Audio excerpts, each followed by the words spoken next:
সিঁড়ির নিচে ঘাপটি মেরে বসেছিল বিশালাকার কিংকোবরা।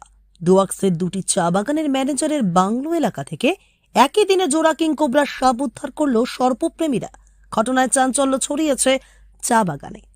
এদিন ডুয়ার্সের হোপ চা বাগানের ম্যানেজার জিতেন্দ্র সিং শেখাওয়াতের বাংলোর সিঁড়ির নিচে ঘাপটি মেরে বসেছিল বিশালাকার কিংকোবরা সাপ।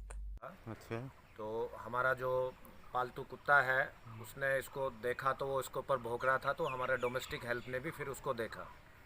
देखने के बाद में हमने खूनिया रेंज को खबर किया, उनसे इनका नंबर मिला बाबून जी का, और इनको इन्फॉर्म किया। इन्होंने आके 1.5-2 घंटा का मेहनत से इसको किंगकोबरा सांप को पकड़ा, और अभी ये सांप को हम लोग जो वाइल्ड लाइफ रेंज है खूनिया रेंज उसको हैंड ओवर कर देंगे, जिससे একটি কুকুর সাপটিকে দেখে ঘেউ ঘেউ করে চিৎকার চেঁচামেচি জুড়ে দিয়েছে। এরপর সাপটিকে দেখে আতঙ্কিত হয়ে পড়েন ম্যানেজার। এরপর খবর দেওয়া হয় সর্পপ্রেমী সৈয়দ নয়ম, বাবুন এবং বনকর্মীদের।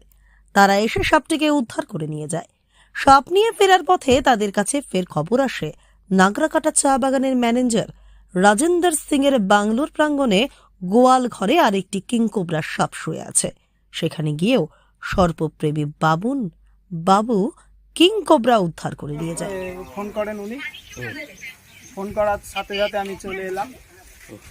এসে দেখি যে ওনার ঘরের মধ্যে সাপে তো মোটামুটি 13-14 ফিট লম্বা আছে। সাপটি হলো কিংকোবরা। জানা গিয়েছে একটি কিংকোবরা 14 ফিট, অপরটি 15 ফিট।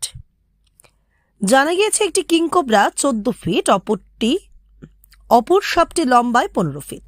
দুটি সুস্থ থাকায় এরপর বনকর্মীদের সহযোগিতায় বিশালাকার দুটি কিংকোবরাকে গরুমারার জঙ্গলে ছেড়ে দেওয়া হয়েছে।